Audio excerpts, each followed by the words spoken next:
मैं बाप बनने वाला हूँ, मैं बाप बनने वाला हूँ। माँ बनने वाली है, माँ बनने वाली है तिजोरी। दादी सा को बचाने के लिए आज अबीरा देखिए कि क्या कुछ नहीं कर रही है।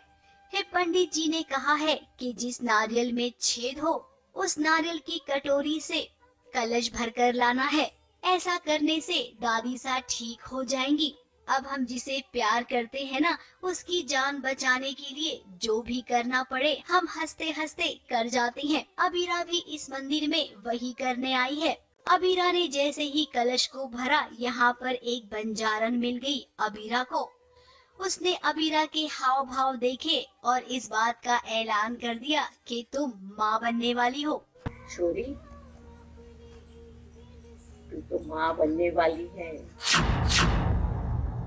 मुझे नहीं पता, आपको कोई गलतफहमी है। इस मामले में मारे से कभी गलती ना हो सकती है। तू माँ बनने वाली है, माँ बनने वाली है तिजोरी। पंडित जी आते हैं, वो बोलते हैं कि अगर मन्नत पूरी करना चाहती हो तो एक शेल है कोकोनट का जिसमें छेद है, उसमें से पानी कैरी करके मटके तक लेके जाना है और उसे फिल करना है पूरा ऊपर तक। लेकिन वही है कि वो लीक हो रहा है बार बार, तो भाग भाग के करना पड़ रहा है। तो मैं तो कर रही हूँ क्योंकि अगर मेरी दादी सा इस बात से, ये मेरी इस विधि के करने से वो बच जाती हैं तो व्हाई नॉट। दादी सा हॉस्पिटल में है, दादी सा इंजर्ड हो गई है, तो उनके लिए प्रार्थना करने आई हूँ। और यहाँ पे आती हूँ तो पता चलता है कि एक बंजारन मिलती हैं, वो मेरे हाव भाव देख के बोलती हैं कि तुम प्रेग्नेंट हो। तो पहले तो लगता है क्या, क्यों ऐसे लोग मजाक करते हैं। फिर कहीं ना कहीं माँ का संकेत मिलता है, माता रानी का, और लगता है पता नहीं, शायद क्या पता हो सकता है। इधर अबीरा को खुशखबरी मिली तो उधर अस्पताल में दादी सा की जान भी बच गई। एक साथ दो खुशखबरी मिल गई। और वहीं अस्पताल में जब अबीरा लौटी, डॉक्टर ने भी उससे कहा कि तुम माँ बनने वाली हो। अब डॉक्टर ने ये भी कहा है कि अगर तुमने बच्चे को जन्म दिया तो तुम्हारी जान को खतरा हो सकता है। तुम प्रेग्नेंट हो, तुम प्रेग्नेंट हो। मैं बाप बनने वाला हूँ, मैं बाप बनने वाला हूँ। डॉक्टर, मैं बाप बनने वाला हूँ, मैं बाप बनने वाला हूँ। मैं बाप बनने वाला हूँ। बेबी से बाप बनने वाला हूँ। डॉक्टर, so happy, मैं बाप बनने वाला हूँ। अब ये बात सुनकर अबीरा कश्मकश में पड़ गई है कि अरमान को सच्चाई बताए या ना बताए।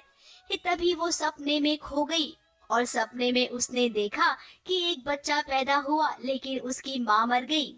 जैसे ही उसने उस शख्स को देखा, तब अरमान ने कहा कि अगर तुम्हें पता था कि बच्चे को जन्म देते ही उसकी माँ इस दुनिया में नहीं रहेगी तो तुमने इतना बड़ा फैसला कैसे लिया? कैसे तुम अपनी पत्नी की जान को गंवा सकते हो? तो इसकी माँ की कमी कभी पूरी नहीं कर पाओगे, कभी नहीं। और तुमने सोच कैसे लिया? अभी पता है तुम्हें इस आदमी ने क्या किया? डॉक्टर्स ने इसे इसकी वाइफ और बच्चे को बचाने में से अपने प्यार के साथ ऐसा कैसे कर सकता है अभी? वो उसकी वाइफ थी और इसने देखो, ये फैसला इनके लिए भी बिल्कुल आसान नहीं रहा। अरमान की ये बात सुनकर अबीरा का सपना टूटता है और वो सोच में पड़ जाती है कि अगर उसने अरमान को सच बताया तो अरमान कभी भी इस बच्चे को दुनिया में आने नहीं देगा। उसे अबीरा की जान बहुत प्यारी है, इसीलिए फिलहाल अभी के लिए अबीरा ना ये बात छुपा कर रखेगी। जबकि वो जानती है कि छुपाना कितनी बड़ी प्रॉब्लम क्रिएट कर सकता है। अब सीरियल में यही तो होता है, बहुएं अगर ना ये छुपाने का काम बंद कर दे तो आधी प्रॉब्लम इनकी लाइफ से वैसे ही खत्म हो जाएगी। अब आगे देखिए क्या होता है। क्या सच में अबीरा अरमान से नहीं बताएगी या फिर उसका सपना सच होगा? और वहीं दूसरी ओर घर में कलेश खत्म होने का नाम ही नहीं ले रहा है। चाचा जी का कैबिन जो दादी सा ने अबीरा को दे दिया है, उसे लेकर घर में महाभारत छिड़ी हुई है।